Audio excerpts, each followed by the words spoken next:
terbawa pasukan berkuda hanya 32 orang saja, yang berjalan kaki 40 orang, 72 orang yang terdiri dari orang tua, anak-anak dan perempuan. Lalu kemudian dikeroyok 40.000 pasukan. Tidak berimbang, karena bukan dua pasukan yang bersenjata. Rombongan 72 orang itu dipimpin oleh Sayyidina Al-Husain. Mengapa kita sebut dia Sayyidina? Karena Nabi yang mengatakan Innal Hasan wal Husain Sayyida Syababi Ahlil Jannah. Sesungguhnya Hasan dan Husain Sayyid, pemimpin anak-anak muda penghuni surga. Anak-anak muda yang gugur mati sebagai syahid nanti masuk ke dalam surga. Pemimpinnya adalah Sayyidina Al-Hasan, Sayyidina Al-Husain. Sayyidina Al-Hasan meninggal sebagai syahid karena dia mati diracun. Sekarang tiba giliran adik kandungnya bernama Sayyidina Al-Husain, membawa 72 orang. 32 orang yang naik kuda, yang lain berjalan kaki dengan tenang. 40.000 pasukan sudah disiapkan oleh Ubaidillah bin Ziyad.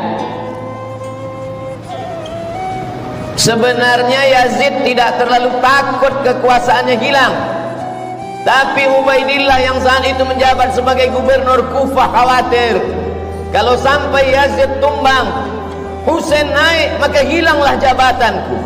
Maka dia kirimlah panglima-panglima perangnya, Syamar Ibn al-Jawshan, Umar bin Sa'ad, Zur'ah bin Sinan. Lalu kemudian Syamar berteriak, bunuh Husain. Maka mereka memenggal kepala Sayyidina Al-Husain, lepas kepala itu dari badan. Lalu kepala Husain mereka giring ke keliling negeri. Mereka ingin menunjukkan kepada rakyat bahwa kami kuat, kami berkuasa. 40.000 pasukan tentara kami meluluh lantakkan pasukan cucu Nabi Muhammad sallallahu alaihi wasallam. Untuk membahagiakan hati Yazid, maka Ubaidillah mempersembahkan kepala Husain. Lalu kemudian di depan Yazid, tongkat pendek mereka tusuk-tusukkan ke celah bibir kepala Husain. Sahabat Nabi yang hadir melihat peristiwa itu meneteskan air mata. Itulah bibir mulut yang pernah dicium oleh Rasulullah sallallahu alaihi wasallam. Hari ini begitu sampai hati kalian, memenggal kepalanya, menusukkan tombak tongkat pendek ke celah-celah bibir, mulut dan giginya. Tapi mereka memang sudah dirasuki syahwat dunia. Tak ada sedikit pun takut mereka kepada Allah Subhanahu wa ta'ala. Keliling negeri mereka bawa kepala itu untuk menakut-nakuti. Memang nampak dunia seperti tak adil. Sayyidina Al-Husain punya seorang anak laki-laki. Karena cinta dan sayangnya dia kepada ayahnya, maka dia beri nama anak itu Ali. Husain punya ayah bernama Sayyidina Ali, dan dia punya anak juga bernama Sayyidina Ali. Tapi Ali tidak seperti Husain.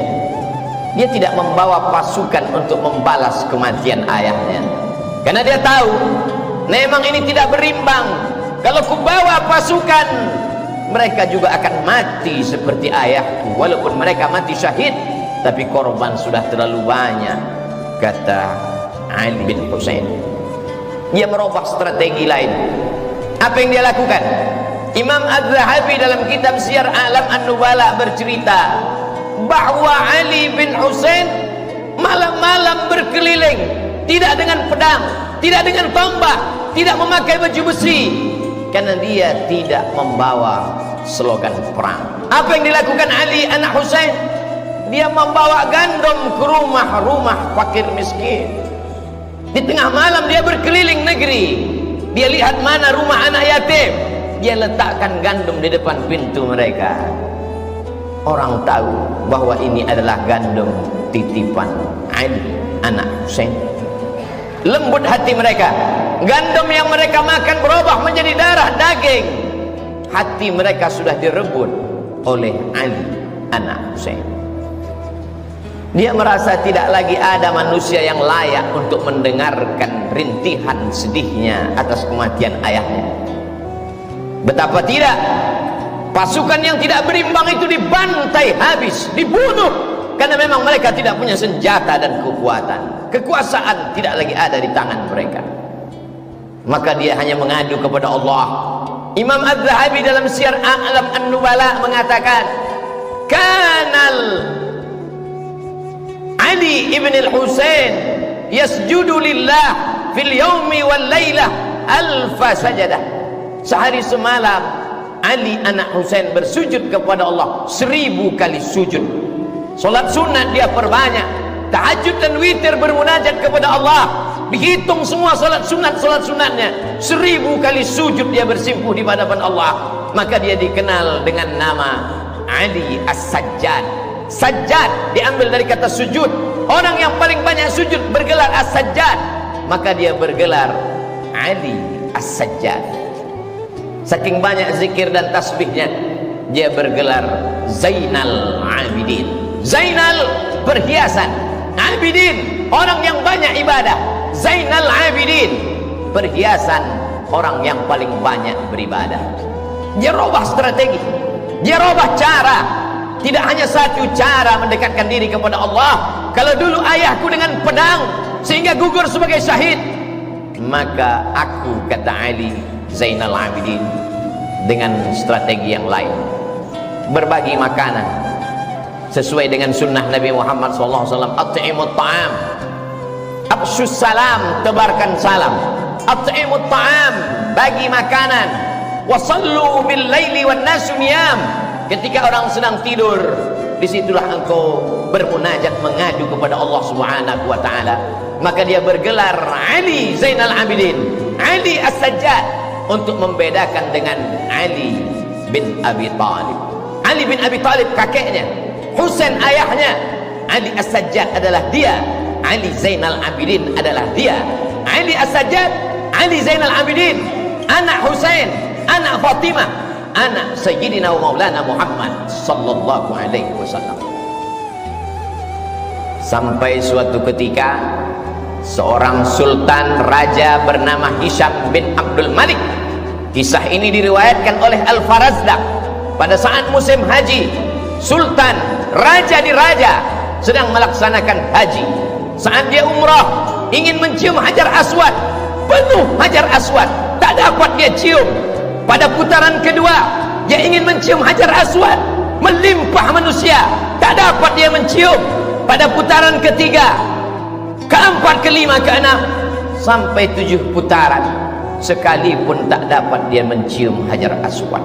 Hisham bin Abdul Malik, raja dari Yaman sampai ke Mesir, sampai ke Andalusia. Tapi kemudian di celah-celah jamaah yang ramai itu, dia heran, ada sesosok manusia yang biasa. Pada putaran pertama dia mencium Hajar Aswad, semua orang memberikan jalan. Pada putaran kedua, orang pergi menyamping memberikan jalan kepadanya, mencium Hajar Aswad. Berbisik kata di hati Hisham bin Abdul Malik, aku yang raja, aku yang sultan, aku punya tentara, aku punya kekuasaan, mengapa aku tidak bisa mencium Hajar Aswad? Mengapa orang selalu menghalangiku? Siapa laki-laki itu yang setiap putaran dia mencium Hajar Aswad? Al-Farazdaq menjawab dengan syairnya, itulah dia Ali anak Husain yang ayahnya dulu kalian hantam, kalian bantai. Sekarang dia menang tidak dengan pedang, sekarang dia menang tidak dengan tombak. Hatinya menjadi raja di hati umat. Di hati umat dialah raja. Di mata kalian Hisham bin Abdul Malik lah raja, tapi di hati orang beriman, raja mereka adalah Ali Zainal Abidin. Hari ini begitu banyak orang bernama Ali Zainal Abidin. Cobalah hitung di negeri, di kampung, di kota. Coba kita pejamkan mata dari sejak kita SD sampai kuliah, berapa orang nama Ali Zainal Abidin? Ada seorang ulama besar, sekarang berada di Mesir, kadang-kadang dia berada di Uni Emirat Arab, dia belajar di Yaman. Namanya Al-Habib Ali Zainal Abidin. Di Kuala Lumpur, Malaysia, ada ulama besar namanya Ali Zainal Abidin. Orang begitu bangga memberikan nama anak Ali Zainal Abidin. Adakah nama anak orang bernama Ubaidillah bin Ziyad hari ini? Adakah anak orang bernama Syamr ibnul Jausan hari ini? Adakah anak orang bernama Zur'ah bin Sinan hari ini? Jangankan kuburnya, jangankan makamnya, memakai namanya pun orang benci. Tapi Ali Zainal Abidin tak pernah mati, harum semerbak. Ali Zainal Abidin punya anak dimuliakan bernama Muhammad Al-Baqir. Muhammad Al-Baqir punya anak dimuliakan bernama Ja'far Shadiq. Ja'far Shadiq punya anak dimuliakan bernama Ali Al-Uraidi. Ali Al-Uraidi punya anak dimuliakan juga bernama Muhammad. Punya anak dimuliakan juga. Muhammad Naqib punya anak bernama Isa, dimuliakan juga. Punya anak laki-laki bernama Ahmad Al-Muhajir. Ahmad Al-Muhajir, muhajir artinya pindah. Pindah dia dari Baghdad ke Yaman. Di Yaman dia beranak pinak. Anak pinaknya itu datang ke Nusantara membawa Islam dari keturunan Ali Zainal Abidin. Maka itulah marga-marga para habaib zuriat keturunan Rasulullah sallallahu alaihi wasallam. As-Saqaf, As-Segaf kata orang Nusantara. Al-Haddad, Al-Jibri bin Syihab bin Abi Bakar, melimpah ruah mereka. Lalu kemudian salah satu dari keturunan Ali Zainal Abidin itu menjadi mufti di kerajaan Mempawah di Kalimantan, bernama Husain Al-Gadri. Husain Al-Gadri punya anak laki-laki bernama Abdurrahman bin Husain Al-Gadri. Orang pertama yang mendirikan kerajaan Islam Melayu di Kalimantan Barat bernama Kerajaan Islam Melayu Al-Gadriyah. Istananya masih tegak berdiri hari ini di tepi sungai yang indah. Masjidnya masih besar hari ini, Masjid Al-Habib Abdurrahman bin Husain Al-Gadri. Begitu ternyata doa kakek mereka dulu yang teraniaya. Anak cucunya tetap dapat berkuasa, tidak di Jazirah Arab, tidak di Yaman, tidak di Mesir. Kalau mereka berkuasa di Jazirah Arab itu biasa. Tapi sampai di negeri Melayu, mereka berkuasa di hati orang-orang Melayu yang bersyahadat asyhadu an la ilaha illallah wa asyhadu anna Muhammadan Rasulullah. Salah satu dari keturunan Ali Zainal Abidin bernama Utsman Syihabuddin. Orang Melayu memanggilnya Syarif. Syarif artinya mulia, karena memang yang mengalir dalam badannya darah mulia. Datanglah Syarif Utsman Syihabuddin ke negeri bumi lancang kuning. Ketika itu Siak Sri Indrapura dipimpin oleh Sultan Abdul Jalil. Sultan Abdul Jalil punya anak seorang perempuan yang cantik jelita bernama Tengku Umbung. Begitu orang Melayu memuliakan zuriat keturunan Nabi, dinikahkanlah Tengku Umbung dengan Syarif Utsman Syihabuddin. Lahirlah sultan-sultan. Sejak itulah maka di awal nama Sultan Melayu, Sultan Syarif Hashim, Sultan Syarif Qasim. 3 tempat mulia terhormat dijadikan sebagai namanya.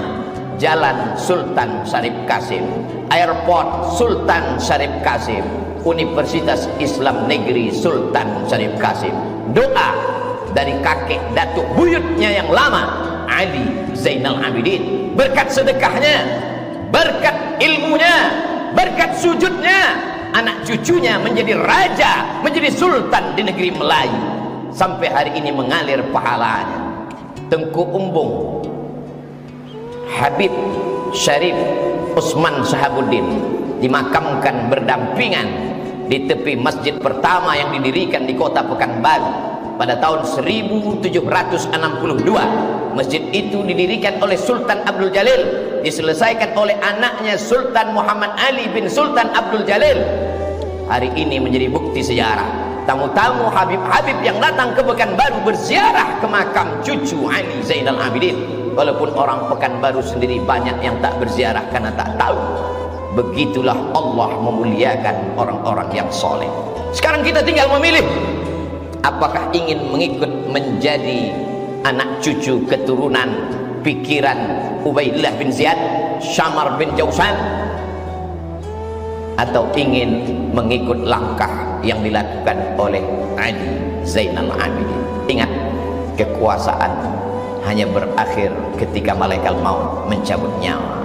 Hiduplah seperti Fir'aun, hiduplah seperti Jausan, hiduplah seperti Syamar, hiduplah seperti Qarun.